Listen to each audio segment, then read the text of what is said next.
नमस्कार, मैं हूं शुभी।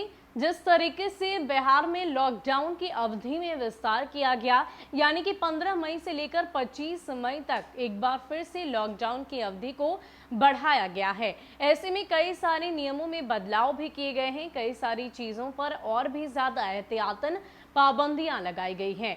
इन सब के बीच अगर बैंक के ग्राहकों की बात करें तो बैंक के ग्राहक भी अब इस बात को ध्यान से सुनें कि अगर अब आप बैंक जाते हैं तो आपको और भी कम समय के लिए बैंक जो हैं वो खुले रहेंगे। वो इसलिए क्योंकि 31 मई तक बैंक के ग्राहकों के लिए भी नए नियम लाए गए हैं और समय सीमा की बात करें तो उसमें भी और भी ज़्यादा घटाव किया गया है।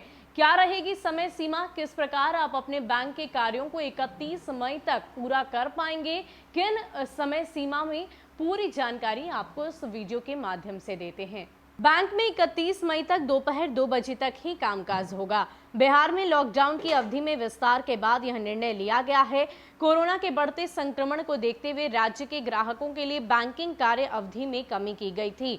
State level bankers committee SLBC द्वारा पूर्व में जारी नोटिफिकेशन के अनुसार 15 मई तक बैंकिंग कार्यकाल ग्राहकों के लिए सुबह 10 बजे से दोपहर 10 बजे तक किया गया था। इसी को बढ़ाकर अब 31 मई तक कर दिया गया है।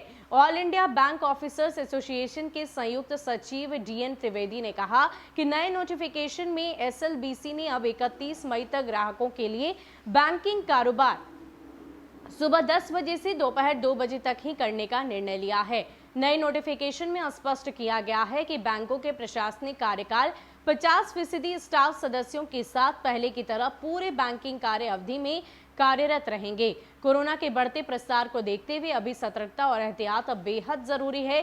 सभी को इसका पूरा ख्याल रखने की जरूरत है। ऐसा करके ही कोरोना जैसी इस भयानक महामारी से निपटा जा सकता है। तो अगर आपको भी 31 मई तक के बीच में बैंक का कोई भी काम है तो आप इस बात को ध्यान में रखिए कि 10 बजे से लेकर 2 बजे की अवधि में ही आप अपने बैंक के कार्यों को निपटा सकते हैं। आपको बता दें कि ये जो समय सीमा है वो 31 मई तक के लिए रखी गई है। जिस तरीके से कोरोना महामारी का संक्रमण लगातार बढ़ता हुआ दिखाई दे रहा है, हालांकि बिहार की बात करें तो यहाँ पर सुखद खबर है कि आंकड़ों में थोड़ी गिरावट दिखाई दे रही है और अगर रिकवरी रेट की भी बात करें तो उसमें भी बढ़ोतरी दिखाई दी है। लेकिन इन सब के बीच एहतियातन पाबंदियां लगाई गई हैं और इन पाबंदियों का पालन करते हुए आप अपने कामों को निपटाएं और अगर जरूरत ना हो तो घर से बाहर बिल्कुल भी ना निकलें और मास्क और साथ ही साथ 2 गज की दूरी का पालन अनिवार्य रूप से करें। फिलहाल के लिए इतना ही, हमें दीजिए इजाजत। नमस्कार।